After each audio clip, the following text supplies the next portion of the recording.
చేసావు. ఆడదానికి ఆడదే శత్రువు అన్నమాట స్నేహితురాలు వైన నువ్వు నిజం చేసావు. ఏం గౌరీ, ఇప్పుడు నేను ఇలా ఏడుస్తుంటే ఆనందంగా ఉందా, సంతోషంగా ఉందా? పిచ్చిదానా, మన స్నేహాన్ని నువ్వు అర్థం చేసుకున్నది ఇంతే అన్నమాట. లలిత, నేను పేద్దాన్నే కావచ్చు, కానీ స్నేహితురాలి జీవితాన్ని నా జీవితం చేసుకోవాలనుకునే నీచరాలి మాత్రం కాను. నీలో ఈ మార్పు రావడానికి మేము ఇంత నాటకం ఆడాం. కృష్ణ ఇలా చేయడానికి, నా ఇంట్లో ఉండడానికి, నువ్వు ఇలా ఏడవడానికి కారణం మన ముగ్గురం కాదు. ఇంకెవరు? మీ అమ్మ. మా అమ్మ ఏం చేసింది? నువ్వు నేను కాదు, ఏ ఆడది భరించలేని పని చేసింది. అంతా విన్నావుగా లలిత, ఇప్పుడు చెప్పు, మీ అమ్మ చేసింది తప్ప, నేను చేసింది తప్ప? నిజం తెలుసుకోలేక మిమ్మల్ని అపార్థం చేసుకున్నాను. మా అమ్మ మాటల్ని నమ్మి మిమ్మల్ని అవమానించాను. కష్టం సుఖం భార్య భర్తతోనే పంచుకోవాలన్నది మర్చిపోయి మీతో రాలేకపోయాను. I'm sorry. సారీ చెప్పాల్సింది నాకు కాదు, మన కాకు కోసం, నా పంతం నెగ్గించడం కోసం, మన కాపురం నిలబెట్టడం కోసం. తన జీవితానికి మచ్చ వస్తుందని తెలిసి కూడా నాకు సహాయపడిన గౌరీని అనవసరంగా మాటతోలేవు. సారీ చెప్పవలసింది గౌరికి. గౌరీ నన్ను ఊరుకోవే, ఆయన అనడానికి నువ్వు అడగడానికి మన మధ్య క్షమాపణలేమిటే? చూసావా కృష్ణయ్య, లలిత కూడా మన పక్షానికే వచ్చింది. అదేమిటి, నా ఆడపడుచు కాపురం నిలబెట్టే బాధ్యత నాది కూడా, అందుకు నేనేమైనా చేస్తాను. నువ్వు నన్ను అర్థం చేసుకుంటే చాలు లలిత. వారం రోజుల్లోగా ఆ దుర్గమ్మ పొగరనిచి నా చెల్లెల్ని మీ ఇంటి కోడలుగా మీ అమ్మే ఒప్పుకునేటట్టు చేస్తాను.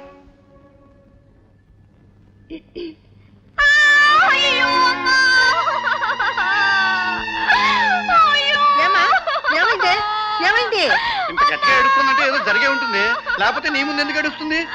అమ్మా, ఆయన ఆయన మీ ఆయన చాలా రోజులైంది. ఆయన ఆ గౌరితో జతగా కలిసి తిరుగుతుంటే నేను వెళ్ళి ఏమిటండి అన్యాయం అంటే, అన్యాయమా అట్ల కాడా అక్కడికి పో అని తరివేశాడు నన్ను. మట్టి గుడ్డతో నెత్తి మీద కొట్టి నీ మొగుడు నావాడే అనేసింది ఆ గౌరి. చూసావా, నెత్తి మీద బొప్పి కూడా కట్టింది.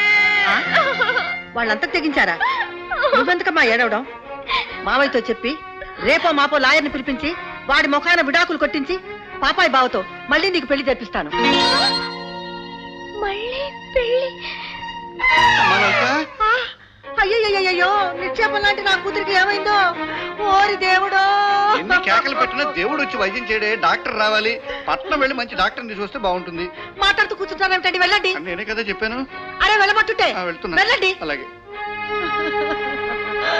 అమ్మా వెళ్తా వెళ్తా మళ్ళీ మళ్ళీ పెళ్లి? అమ్మా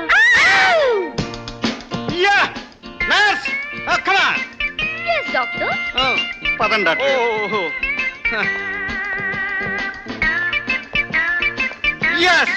వచ్చాం.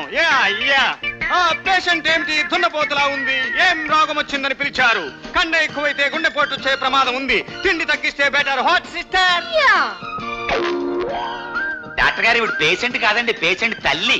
ఓ, మరి నువ్వు? పేషెంట్ తల్లి తమ్ముండండి. Very good. నువ్వు పేషెంట్ లాగున్నావు, మరి పేషెంట్ ఎక్కడా? అది గదిగో ఆ పిల్లండి.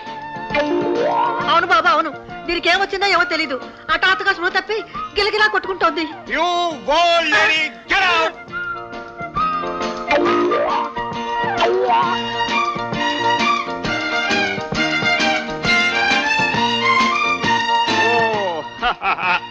అసలు ఈ అమ్మాయి ఎందుకు పడిపోయింది? ఏముంది డాక్టర్ గారు, మొగుడు సరిగ్గా లేకపోవడంతో విడాకులు ఇప్పించి మళ్ళీ పెళ్లి చేయాలనుకున్నాం. మళ్ళీ పెళ్ళ? Oh my God! Nurse! Cardiology, anthropology, metropolicy, marriage mania అయి ఉంటుంది కదూ? It's a case of aphrodisia. Aphrodisia? Pituitary glands నుంచి పెళ్లి డ్రాప్స్ జారీ హార్ట్ బేస్ ని షట్ చేయడంతో లివర్ లవర్ కోసం కవర్ లేని పరిస్థితుల్లో కేకలు పెడుతోంది. పెద్ద ప్రాబ్లం. మీ అమ్మాయికి మళ్ళీ పెళ్లి చెయ్యాలి అనటం వల్లనే ఈ దరిద్రపు రోగం దాపురించింది. ఇంతకీ ఏ ఎదవకిచ్చి పెళ్లి చెయ్యాలనుకున్నారు? ఏ ఎదవ కొడుకుకిచ్చి పెళ్లి చెయ్యాలనుకున్నారు? బాబు, ఇతనే అతను, ఇతను కొడుకు వాడు. డాక్టర్ గారు, మీరు ఇంతకీ ఎందులో స్పెషలిస్ట్? నా లిస్ట్ లో ఉన్న వాళ్ళ రోగాలు కుదర్చడంలో స్పెషలిస్ట్. న్యాయంగానే ఉంది. డాక్టర్ గారు, నా కూతుర్ని రక్షించండి. ఓ, అది డాక్టర్ల చేతుల్లో లేదమ్మా. మీ అమ్మాయికి అన్న వాక్య నుండి చిన్న పేగు వరకు కాలేయం నుండి కడుపు వరకు యాంటీ పెళ్లి వైరస్ వ్యాపించిపోయింది. మళ్ళీ పెళ్లి అంటే మళ్ళీ పెళ్ళా? ఆ అమ్మాయికి మన మాటలు వినపడకుండా చెవులు మూసేయ్. మళ్ళీ పెళ్లి అని ఎవరైనా అంటే అన్న వాళ్ళను చంపుతుంది లేదా విన్నందుకు తానే చస్తుంది. వారం రోజుల్లోగా తన మొగుడు తనను వెతుక్కుంటూ తన దగ్గరకు రావాలి, చేతిని అందుకోవాలి. లేకపోతే అందిన వాళ్ళ కాళ్ళు చేతులు కొరుకు తింటుంది, లేకపోతే తన కాళ్ళు చేతులే కొరుకు తిని చస్తుంది. ఈ జబ్బుని కపిల్ దేవ్, వెంకట్ సర్కార్, గవాస్కర్, ఇమ్రాన్ ఖాన్ అంటారు. What nurse? అంతే డాక్టర్ బాబు. Yes doctor. ఇక మేము వస్తాం, వెళ్ళి బిల్లు పంపిస్తాం, ఫీజు కట్టేయండి. ఈ పిల్ల మొగుడు వారం రోజుల్లోగా ఇంటికి రావాలి, లేకపోతే చస్తుంది. Come on nurse. Yes doctor. మళ్ళీ పెళ్లి మాట మాత్రం ఎత్తకండి. బాయ్. మళ్ళీ పెళ్ళ? ఇంకా బాగా తొయ్యాలి బాబు, రోజు సెత్తున అలవాటు కాలేదు. ఏ బాగా పెట్టానా? బాగా అక్కడ పెట్టం కాదురా, నా సితికి నిప్పెట్టురా చండాలుడా. నువ్వు చావలేదుగా? నర్మయ్, ఏమే ఇన్నాళ్ళు ఈ కుళ్ళు బట్టలన్నీ నువ్వు ఉతికేదానివి, ఇప్పుడు నువ్వు మహారాణిలా కూతుని ఈడు చేస్తున్నావు ఆ పనులు. నేను కూకుని ఆయన చేత పని చేయించడానికి ఏరే కారణం ఉంది పెదబాబు. అవునానా? దీన్ని కూర్చోబెట్టి నేను ఎందుకు పని చేస్తాను తెలుసా? చెప్పు. ఇది నిలదప్పింది. నాన్న పోయాడు. మనవల్ని చూసుకోకుండానే పోయావా మావా? ఏయ్! బతికాడు. పోరి మీ బాణకి బొక్కెట్ట, నువ్వు చెప్పేది నిజమా? అవునా? లంగాలు ఉంగి కలిసాయి, త్వరలో బుల్లి పరిగణియో ఎక్కడో పుడుతుంది. అంటే చిన్న ఉతుకుడుగాడు పుడతాడా? అవునా? పుట్టేవాడికి ఓ బుల్లి ఎనపోయి, ఓ చిన్న బంగారు బాణ, ఓ బుజ్జి వెండి బండ తాతగారు నువ్వే కొనివ్వాలి. కొని పెట్టం కాదురా, నిన్న బాన్లో ఉడకేసి పండకేసి బాధ్యతే సరిపోతాయి. నా పరువు తీసావు కదా నా కొడక. ఎందుకైనా మంచిది, రేపటి నుంచి నువ్వు కూడా పనిలోకి వస్తే వేడి నీళ్ళకి సన్నీళ్ళ సాయంగా ఉంటుంది. మరో 4 ఇళ్ళు ఎక్కువ ఉతుక్కోవచ్చు. మనం తాళరేపు వెళ్ళిపోతాం పెదబాబు. ఈ ఉతుకుడికి మా వంశానికి ఏంటి కనెక్షన్, ఏంటి సంబంధం? మనవడు ఉతికి, కొడుకు ఉతికి, ముని మనవడు ఉతికి. దుర్గా, దుర్గా, ఛే, ఏమిటండి? పెరట్లో నూతులు ఏదో చప్పుడైంది. అబ్బాబ్బాబ్బా, ఏమిటండి రాత్రి వాళ్ళే బాగుడు? అయ్యో, అమ్మాయి కనపడటం లేదే. అవును, అమ్మాయి అది.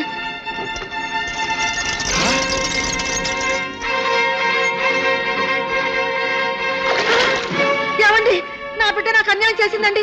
ఏమండి, నా బిడ్డను బ్రతికించండి, నాకు ఏం బ్రతికించండి. తోస్తలేదే. ఒరేయ్, యాదయ్య, చూస్తావేరా? చూడు, మన అమ్మాయిలా ఉంది. నేనేమ్మా? ఏమిటమ్మా, ఏమైంది? అర్ధరాత్రి పూట బావి చుట్టూ తిరుగుతున్నావు, ఏమైందమ్మా? మొగుడనే తాడు లేకపోతే భార్య అనే బకెట్ నూతిలో మునిగిపోకుండా ఏమవుతుంది? ఏమిటండి ఇలా పరాకు మాటలు మాట్లాడుతోంది? అర్ధరాత్రి తాడు బకెట్ అంటుందంటే ఇది రోగలక్షణం డాక్టర్ ఏనాడు చెప్పనే చెప్పాడే. అమ్మా, ఆయన లేకుండా నేను బ్రతకలేను. ఈ రోజు నువ్వు బకెట్ పడ్డవే చూసావు, రేపు నేనే పడి చావడం తప్పదు. అంత మాట అనకమ్మా, అంత మాట అనుకో, అంత మాట అనకమ్మా. గుళ్ళో పెట్టి పెంచుకున్నాను నా బిడ్డని, ఎన్ని కష్టాలు వచ్చాయో.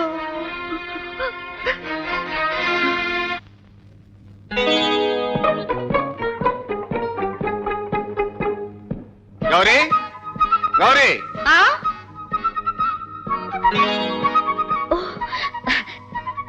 కృష్ణయ్య, నువ్వు వదిలేసిన పెళ్ళం లలితకి పిచ్చెక్కి వాళ్ళ అమ్మని పీకిందటగా, ఓసారి చూసి రాకూడదు?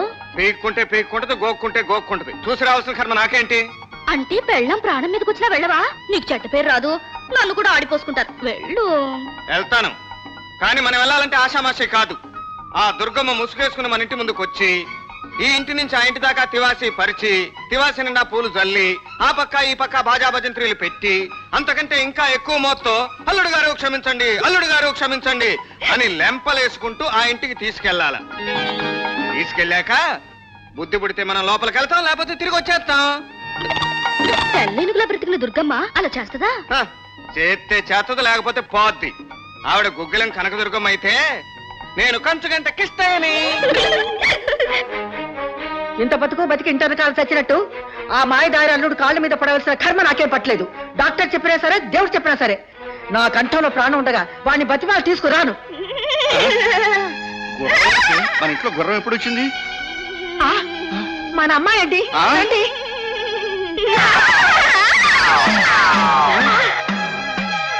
అమ్మో, ఏమైంది నీకు? ఏమండి, దీనికి ఏ రోగం ఏ జబ్బు లేదండి, ఏ దయ్యమో పట్టుకున్నట్టుంది. మంచివాడు చెడ్డవాడు మొగుడు పక్కన లేకపోతే ఆడవాళ్ళకి అన్ని దెయ్యాలు పట్టుకుంటాయి మరి.